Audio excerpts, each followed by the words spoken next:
अफसर वरिष्ठ पत्रकार हैं हुसैन साहब, स्वागत है। गोविंद पंत राजू जी हैं हमारे साथ, रेजिडेंट एडिटर। गोविंद जी, आपका भी स्वागत है।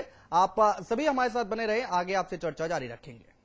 आजम सा नहीं कोई, वो है बादशाह, मुस्लिमों के मसीहा, रौला रसूख का अजीमो शान आजम। जी हाँ, तो आजम खान यूपी की सियासत के ऐसे चेहरे हैं कि बेशक उनके विरोधी बहुतेरे हों, लेकिन उनके रौले को खारिज कर सके ऐसा कोई नहीं। तभी तो उनका जलवा कायम है, ना सिर्फ पार्टी और सरकार में बल्कि विरोधियों के बीच भी।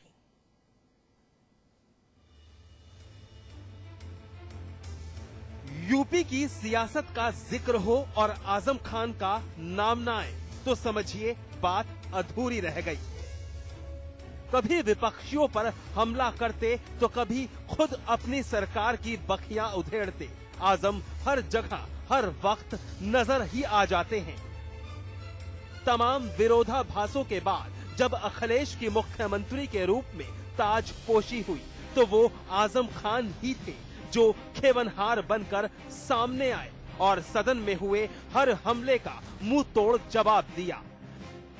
लेकिन अपनी बातों को रखने से कभी नहीं चूके। कभी मौलाना बुखारी का खुलेआम विरोध किया तो कभी बुखारी के करीबी वसीम अहमद को राज्य प्रदूषण कंट्रोल बोर्ड के चेयरमैन पद से हटवाया और हर बार उनकी बात मानी गई। उनके रौले का इससे बड़ा उदाहरण क्या हो सकता है कि कुंभ मेला प्रभारी पद से उनके इस्तीफे को नामंजूर कर दिया गया। संकेत साफ है कि सरकार में आजम की हैसियत का कोई सानी नहीं। ये सब अफवाह है, कहीं कुछ नहीं है। हमारे समाजवादी पार्टी के राष्ट्रीय अध्यक्ष माननीय मुलायम सिंह जी, हमारे नेता आदरणीय आजम साहब, हमारे मुख्यमंत्री आदरणीय अखिलेश यादव जी, ये सब मिलकर पूरी सरकार को बहुत अच्छे से चला रहे हैं।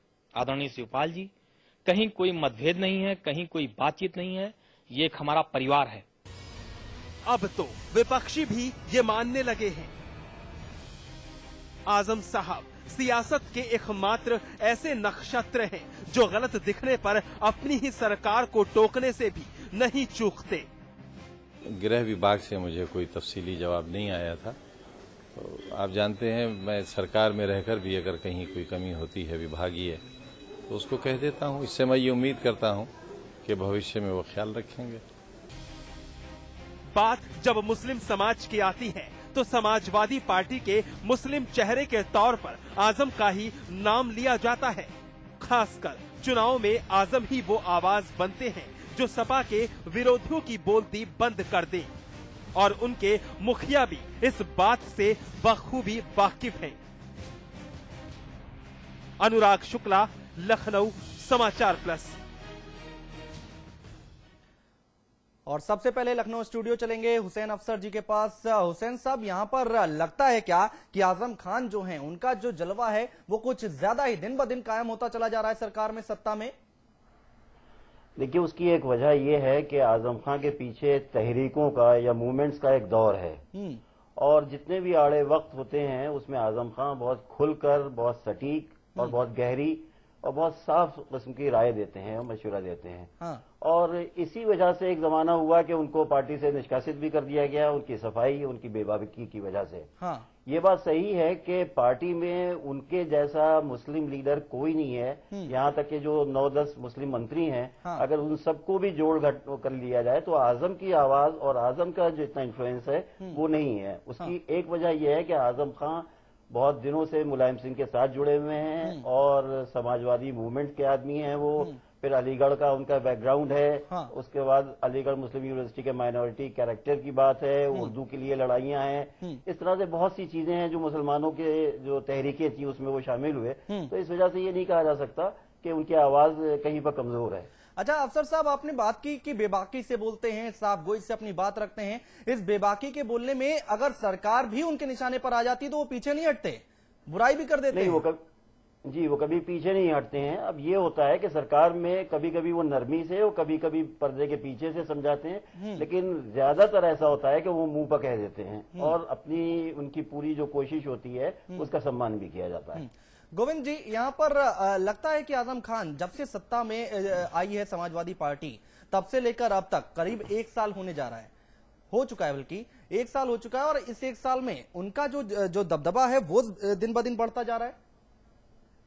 अनुज, निश्चित तौर पर उनका दबदबा बढ़ता जा रहा है, और साथ ही साथ एक देखने की बात यह है कि एक नेता के तौर पर और एक मंत्री के तौर पर जो जिम्मेदारियां उनको मिली हैं, उत्तर प्रदेश में जो लोग अपने काम को ठीक ठाक कर रहे हैं, ऐसा अगर सरकार की तरफ से या जो निष्पक्ष विश्लेषक हैं उनकी तरफ से जो अगर कोई आकलन किया जाता है जी, तो उस आकलन में आजम उन इक्के दुक्के मंत्रियों में है जिनके बारे में ये माना जाता है कि वो अपना कामकाज ठीक ठाक तरीके से कर रहे हैं। हाँ। हालांकि कई बार उनका जो बोलने का अंदाज है, उनकी जो आक्रामकता है, उनकी जो साफगोई है, वो कई बार उनको विवादों में ले जाती है। हाँ। लेकिन अगर हम देखें उत्तर प्रदेश में जिस तरह से वो संसदीय कार्य मंत्री की भूमिका निभा रहे हैं और विधानसभा के अंदर जिस तरह वो विपक्ष के सवालों का जवाब देते हैं, विपक्ष के आरोपों को हवा में उड़ाते हैं, वो इस बात को बिल्कुल साफ करता है कि एक मंत्री के तौर पर, एक नेता के तौर पर समाजवादी पार्टी की सरकार में उनकी एक बड़ी भूमिका है। और वो भूमिका लगातार महत्वपूर्ण होती जा रही है। अमिताभ जी, 1 साल हो रहा है सत्ता में आए समाजवादी पार्टी को, आप किस तरह से देखते हैं? देखिए, आजम खान का मूल्यांकन 2-3 अलग अलग धरातलों पर करना पड़ेगा जी।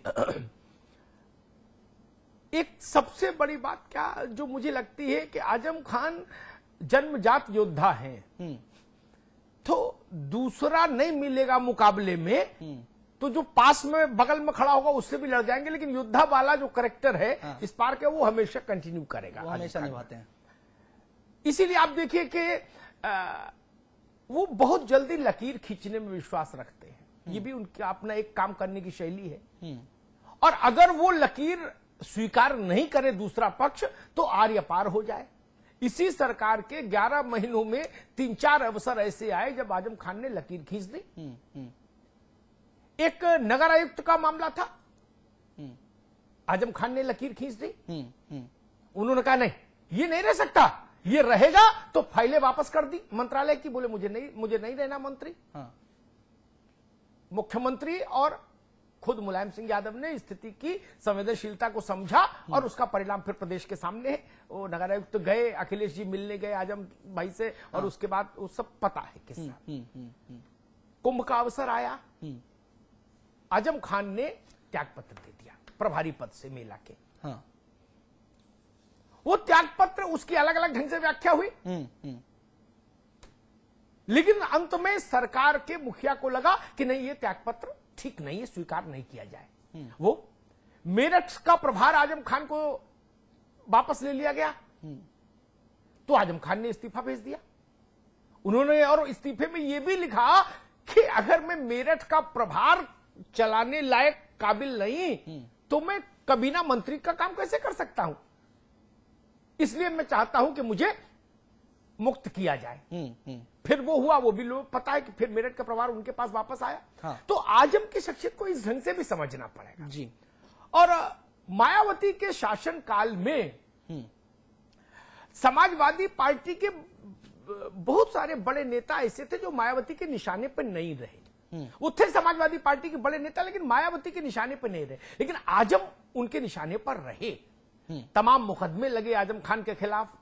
आजम खान का जो ड्रीम प्रोजेक्ट था जौहर यूनिवर्सिटी, उसको बिल्कुल धराशाही करने की कोशिश हुई, लेकिन आजम में जो फाइटर लड़ते रहे 5 वर्ष। और आजम खान की एक विशेषता और भी है जी, अब उसको आप पॉजिटिव कहिए नेगेटिव कहिए, मैं कहता हूं वही उनकी पूंजी है। जो उनके लिए नकारात्मक तत्व है, वही तत्व आजम को आजम बनाता है। एक वक्त आया, गोविंद जी को स्मरण होगा, जब समाजवादी पार्टी के कुछ नेताओं ने आजम खान के लिए एक प्रस्ताव रखा, और उस प्रस्ताव को मुलायम सिंह जी ने भी ये माना कि हाँ, ये गंभीरता से विचार योग्य है। कहा कि भाई आजम भाई सीनियर आदमी है, इनको स्पीकर बना दे। आजम खान ने तत्काल कहा, बिना कोई विलंब लिए किए, कि स्पीकर उसको बनाइए जिसमें सहन शक्ति हो। मेरे पास सहन शक्ति नहीं है। और लोग कहते हैं कि उन्होंने कहा कि भाई मेरे ऊपर कोई कागज फेंकेगा तो मैं पलट के पेपर वेट फेंक दूंगा। तो वो बात फिर आई गई हो गई कि जिस वक्त समाजवादी पार्टी चुनाव जीती और एक कुछ दिनों का द्वंद्व था समाजवादी पार्टी के भीतर, अफसर भाई ने देखा, गोविंद जी ने देखा कि मुख्यमंत्री कौन हो, कुछ पिता के साथ कुछ पुत्र के साथ, लेकिन सब चुप चुप चुप चुप। आजम वॉज द फर्स्ट मैन, बड़े नेता वो, जिन्होंने कहा कि नहीं नेताजी को बनना चाहिए, और फिर वो उस पर अंत तक अड़े।